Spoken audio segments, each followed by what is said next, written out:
시시각각 급변하는 서울의 오늘 시민에게 유용한 생활 정보와 화제의 소식을 알아보겠습니다. 이슈 10분 체크 오늘의 뉴스를 확인합니다. 서울시 문화정책자문단 김성수 문화평론가 모셨습니다. 안녕하십니까? 안녕하세요. 김성수입니다.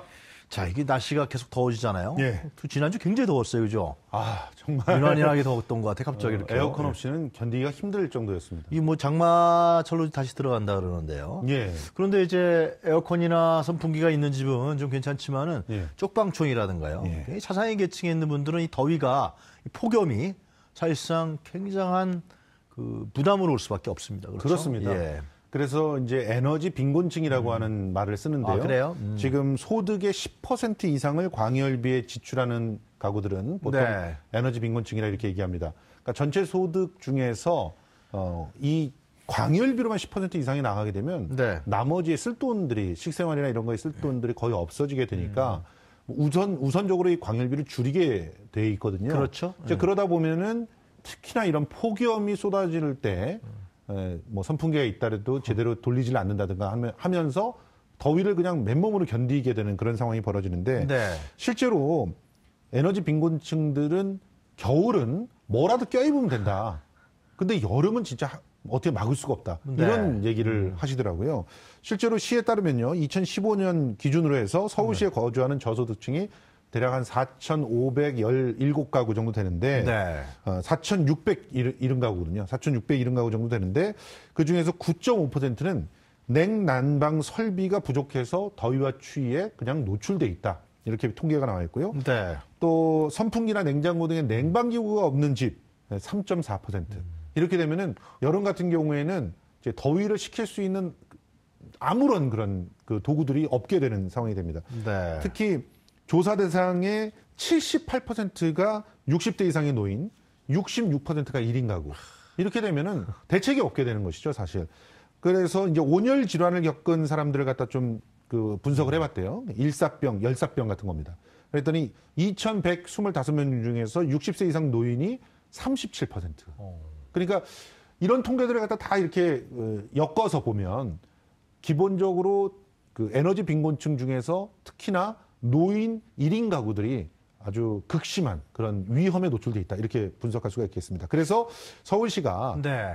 에너지 빈곤층의 건강한 여름 나기를 위해서 대책을 마련했는데 마녀 가구에 이제 미니 냉장고, 선풍기 그리고 뭐 이 쿨매트라고 해가지고 그냥 시원하게 네. 누워 있을 수 있는 그런 매트 그리고 폭염 대비 물품들을 갖다 지원하기로 했고요. 그리고 이 외에도 미니 태양광을 설치할 수 있게끔 해서 그걸로 전기세들을 갖다 떨어뜨릴 수 있는 그게 그런 문제거든요. 대책들. 그러니까 예. 그 냉방기가 있어도 이분들은 전기세가 너무 많이 나올까봐 못 틀고 있어요. 그렇습니다. 그런 부분들을 좀 태양광 발전소가 아니면 태양광 발전할 수 있는 기구를 기구들, 나눠주는 예. 미니 발전소라고 보통 이렇게 얘기하는데요. 그게 효과가 좀 있을까요? 그거를 한 3,000개 정도 설치를 한다고 하고요. 그러면 네. 이제 한 달에 한 7,000원 정도는 돈을 갖다 아낄 수 있다. 그러면 아껴지는 금액들이 꽤 전체적으로 보면 꽤 된다고 볼 수 있는데 네. 아무튼 지금 보면 일단 이런 에너지 빈곤층을 직접적으로 지원하는 물품들을 친환경적으로 맞춘다라고 하는 네. 그런 방침들은 상당히 평가를 받고 있는 내용인 것 같습니다. 그 재원은 전부 기부금으로 마련되는 겁니까? 그렇습니다. 이것도 정말 고무적이네요. 시사하는 바가 큽니다.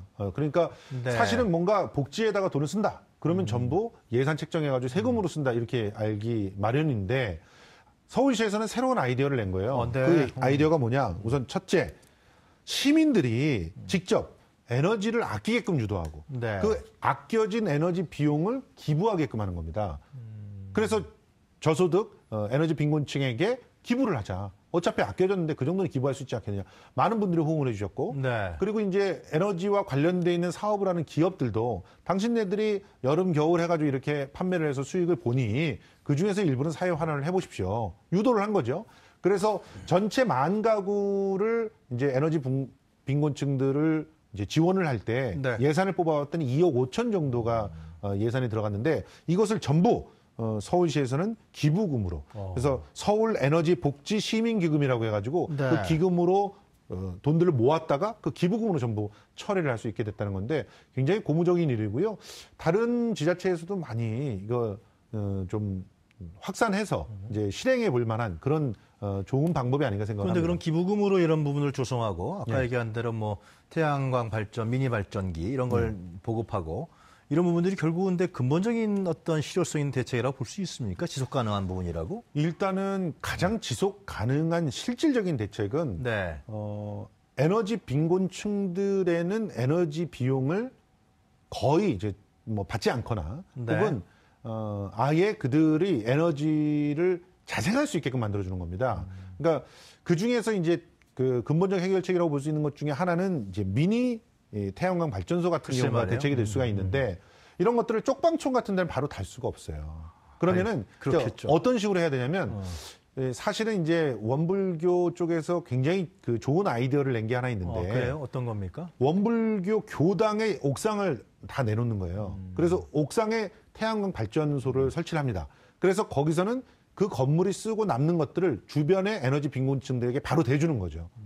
그러니까 이런 식의 아이디어들. 다시 말해서 주요 거기 안에 뭐 종교 시설이라든가 공공 시설을 태양광 발전소로 만들어 버린다. 아예. 그러니까 이제 태양광 발전소를 통해서 그 건물 자체도 그 발전을 갖다 다 하지만 네. 옥상 넓이들이 이제 교당들 같은 데를 보니까 굉장히 넓더라고요. 그런데 그런 데를 전체를 태양광으로 했더니 실제로 이제 꽤 남는 전기들이 생겨서 그 남는 전기들을 주변의 에너지 빈곤층한테 줄 수 있지 않겠냐는 아이디어예요. 네. 이런 아이디어를 조금만 이제 확장시켜 보면 예를 들어 공공 그 건물들이 있지 않습니까? 네. 뭐 주민센터라든가 이런 공공 건물들에 아예 에너지 제로라고 하는 그런 것들을 도입을 해서 그 건물 자체에서 에너지를 자체 생산해서 주변의 그 에너지 빈곤층들에게는 다이렉트로 그 에너지를 공급해 줄 수 있는 이런 소규모 망들을 갖는 거죠.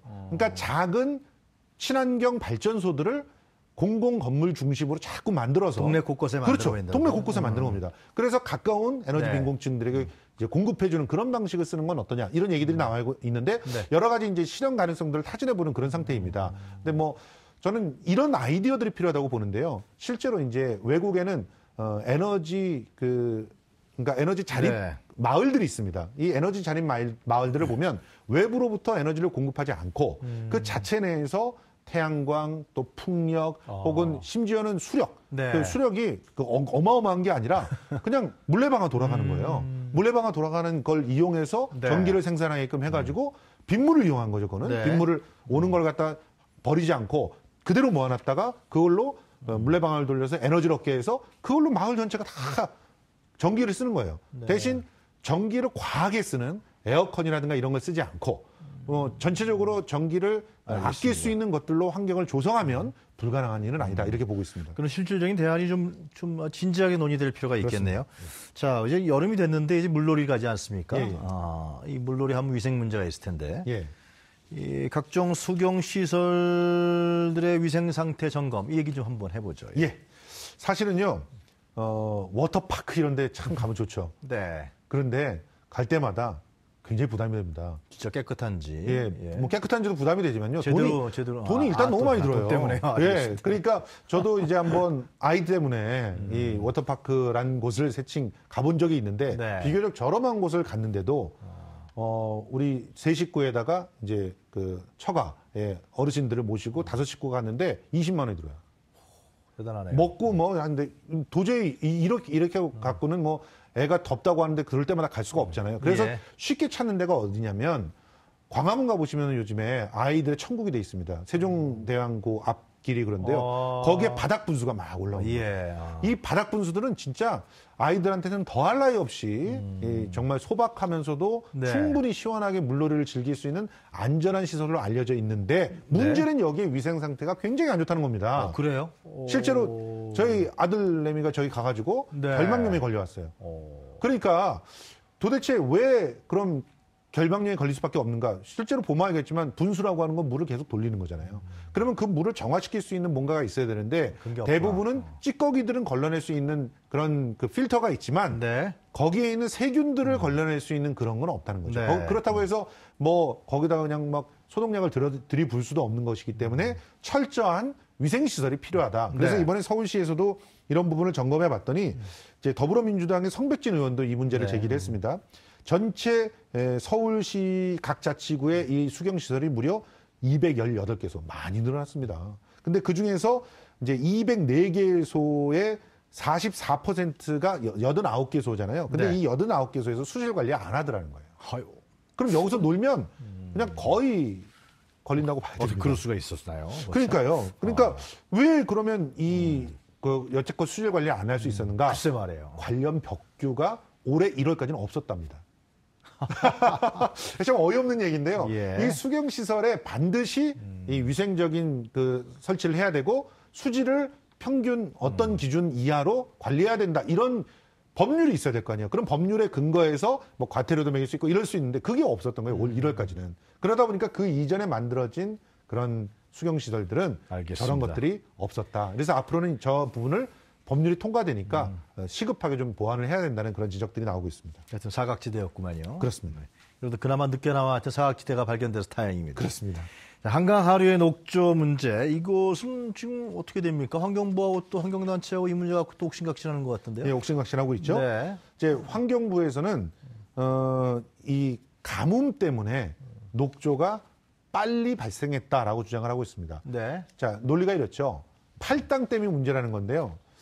그 팔당댐은 사실은 한강 저 상류 쪽에 있는 거죠. 근데 지금 문제가 되고 있는 데가 이제 그 신곡보 주변 네, 거기 항상 문제가 됐어요. 예, 항상 문제가 되는 곳인데 근데 이제 그 환경부에서 얘기하기로는 애초에 물이 충분하지 않으니까 팔당댐 내에서 가둬져서 데워지는 시간이 많이 걸린다. 네. 팔당댐이라고 하는 곳은 사실은 일정 수위가 넘어가면 계속 방류를 하게 돼 있지 않습니까?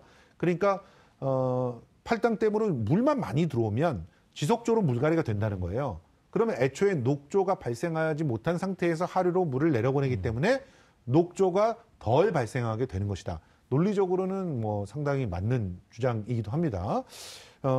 그런데 지금 현재 보면 한강 성산대교 인근에서 주로 유해 남조류가 막 발생하고 있는 거거든요. 네. 그러면 이 성산대교 이 인근의 유해 남조류는 사실은 어디서 만들어지는 것이냐 이런 얘기들이 나오고 있는데 환경단체에서는 신곡보 때문이다. 그러니까 사실은 4대강 문제죠. 문제 때문이다라고 얘기하는 거고 이제 환경부에서는 가뭄 때문이다 이렇게 주장하고 있는 것이죠. 그러니까 뭐 이제 지금 신임 환경부 장관 후보자죠. 예. 이번 주에 아마 내달 초인가요? 김은경 후보자가 이제 청문을 들어오게 하는데, 되겠죠. 예, 그런데 뭐 장관이 좀 지명이 되면은 임명이 되면 좀 달라질 수 있는 것 같기도 근데 한데. 이 부분은 예. 좀 면밀하게 따져봐야 됩니다. 지금 현재 4대강 사업에 대해서 좀 옹호의 목소리를 내고 있는 단체라든가 개인들이 일관되게 얘기하고 있는 게 있어요. 그것은 그 바다로 해양으로 이제 그 특히나 축산 폐수들을 버리지 못하게 되면서부터 질소와 인의 농도가 올라가서 예. 그래서 녹조가 발생한다는 주장들을 계속 펴고 있습니다. 근데 이제 이게 맞게 되려면은 사실은 그럼 땅에 있는 지하수서부터 다 오염이 돼야 된다는 그런 결론인데 지하수 수질이 갑자기 떨어졌다 이런 보고는 아직까지 나오고 있지 않거든요. 그러니까 이런 주장 또 가뭄 때문에 물이 적어서 물이 데워져서 그래서 생긴다. 이런 주장들에 대해서 왜 허구인지 혹은 그런 부분에 대해서 충분히 대응할 만한 논리들이 어떤 게 있는지 이런 것들도 좀 따져봐야 될 것 같고요. 구체적으로는 이 보호 문제에 대해서 확실하게 보를 개방해서 개선이 되는 그런 어떤 사례들이 좀 필요한데 아직까지 완전 개방을 하는 데가 거의 없거든요. 이런 알겠습니다. 부분들도 고민을 해봐야 될 것 같습니다. 중장기적인 점검이 필요할 거예요, 아마. 네. 그 공무원 시험 얘기 좀 할까요? 예. 이 86.2대 1이요? 어마어마합니다. 예, 어마어마한 경쟁률을 보였습니다. 네. 사실 공무원 시험의 경쟁률 86.2대 1이다. 그러니까 네. 어떤 분들은 그래도 작년보다 낮아졌네. 그래요? 이런 얘기를 하시더라고요. 예. 작년에 87.6대 1이었어요. 그런데 여기에는 허수가 들어가 있습니다. 뭐가 들어가 있냐면 작년은 신입과 경력을 한꺼번에 뽑아서 87.6대 1이었어요. 네. 근데 올해는 신입만 뽑는데도 86.2대 1인 겁니다. 대단합니다. 그러면 만약에 여기에 경력까지 같이 뽑았다 그러면 네. 90대 1을 넘어섰을 겁니다. 그러니까 실질적으로 이렇게 자꾸 올라가고 있는데 네. 뭐 일부에서는 뭐 나이 제한이 폐지됐고 뭐 이랬다 그러지만 결과적으로는 네. 공무원만큼 안정된 직장을 만들어내지 못하고 있기 때문에 아닌가 글쎄 말이에요. 심각하게 좀 반성해야 될 때가 아닌가 생각합니다. 그 이번에 하여튼 뭐 추경이라도 좀 야당에서 마음에 안 들더라도요. 예. 그 공무원 일자리 급한 데는 좀 해줘야 되는 거 아닌가 싶기도 한데요. 하여튼 그렇게 뭐 된다면 국회에서 뭐 경쟁률이라고도 좀 줄어들 것 같은데 그래서 그렇게 안 되고 문의될 있습니다. 상황인 것 같습니다. 자, 오늘 말씀 잘 들었습니다. 감사합니다. 고맙습니다. 네, 지금까지 김성수 문화평론가였습니다.